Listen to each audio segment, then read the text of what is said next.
Boa tarde a todos, meu nome é Charles, sou professor de História do 9º ano da Escola Norberto e o nosso assunto hoje é a Primeira República. Tá? Bom, a República no Brasil, a ideia de República, ela não é nova, pelo contrário. Na segunda metade do século XIX, o Brasil já vivia um processo importante, né, que acabaria culminando na implantação de uma república. Como eu falei, não é uma ideia nova. E mesmo no período imperial, existiam revoltas, né, a todo instante ali, querendo a implantação de uma república, como é o caso da Cabanagem, no Pará, que aconteceu entre 1835 e 1840, e a Revolução Farroupilha, que aconteceu aí entre 1835 e 1845. Porém, ambas elas foram esmagadas com força, né, pelo regime monárquico, graças aos capitais que o Brasil obteve lá fora com a venda do seu café. Isso fortalecia o exército e dava força para acabar com esses movimentos que queriam república, né? No segundo reinado também no Brasil, ele é marcado aí pela existência de dois partidos. Era eles dois que tomavam as decisões do governo, né, do Brasil, que era o Partido Conservador e o Partido Liberal. Uma hora estava no poder o conservador, outra hora estava o liberal. E grande parte, a maioria da população, ela era excluída do direito da cidadania. Então, com esse objetivo de criar a república e de dar voz ao povo, nasceu o movimento republicano, que em 1870 vai lá e escreve um manifesto republicano que defendia o federalismo, que defendia a república e que defendia a afirmação de que nós éramos americanos e que queríamos ser americanos, bem em referência também aos Estados Unidos, que há pouco tempo atrás tinham se tornado uma república presidencialista, sendo independente do Reino Unido, né?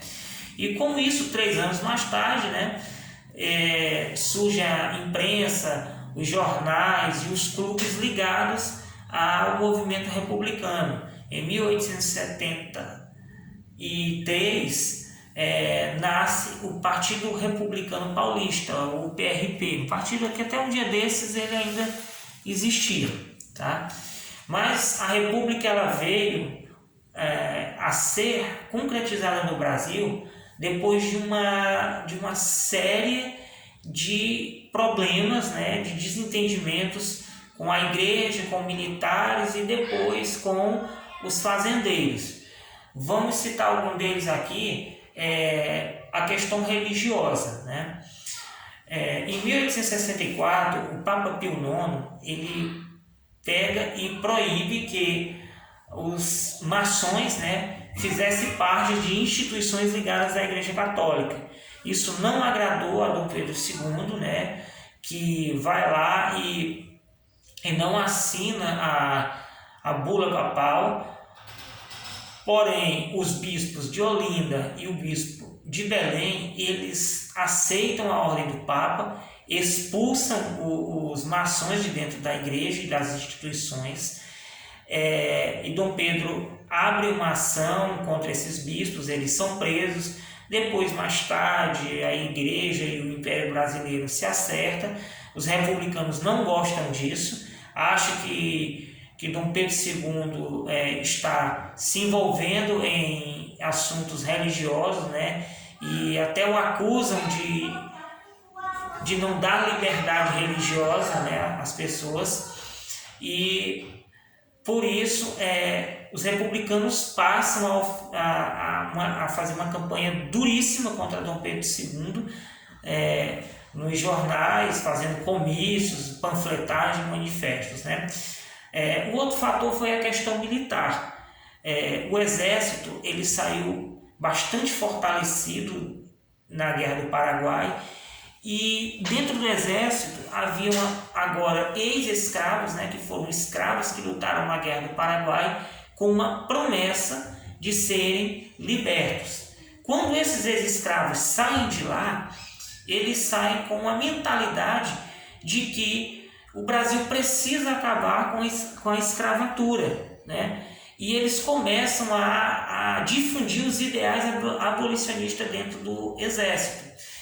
E também aconteceu inúmeras questões que, se a gente fosse listar aqui, ficava muito grande.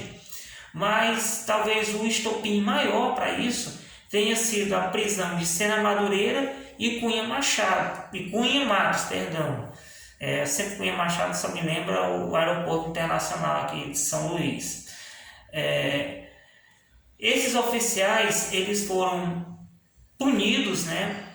Ou deveriam ter sido punidos, mas eles não foram, porque eles começaram a denunciar casos de corrupção dentro dos quartéis e foram para os jornais e publicaram matérias e quando isso chegou até Dom Pedro II, ele não gostou e ordenou que Deodoro da Fonseca, que era o comandante de armas do Império e também presidente da província do Rio Grande do Sul, lembrando aqui que no Império não existiam governadores, existiam presidentes de províncias que hoje são estados, né? Que esses presidentes, eles eram nomeados pelo imperador. Então Deodoro era o presidente da província do Rio Grande do Sul e também era o comandante-geral do exército, pode dizer assim. Então ele vai lá e manda Deodoro prender Sena Madureira e Cunha Matos, tá? E Deodoro pega e diz: olha, eu não vou obedecer isso aqui, eu não vou prender eles.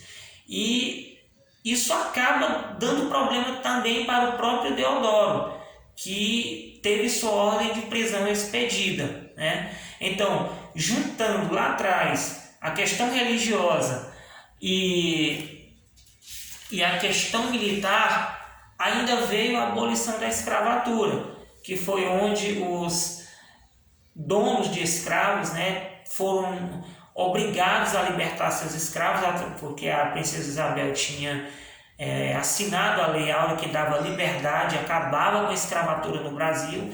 Então esses fazendeiros agora eram obrigados a liberar os seus escravos e esses fazendeiros não receberam nada em troca, né? Nenhum tipo de indenização. Então juntou-se tudo isso e eclodiu aí na manhã de 15 de novembro de 1889 o golpe republicano, que acabava com a monarquia no Brasil e que instaurava uma república, certo? Então, aqui termina o período monárquico e inicia-se a república. E a república, pessoal, nos seus primeiros anos, ela vai começar uma série de mudanças, né, necessárias para que o Brasil possa ir à frente. A primeira coisa que o governo de Deodoro faz é elaborar uma Constituição, né, e formar uma Assembleia Constituinte, tá, para que mais tarde fosse eleito um presidente da República. Então, até aqui a gente fica com esse vídeo, tá? E no próximo vídeo a gente tratará sobre a modernização das cidades. Valeu!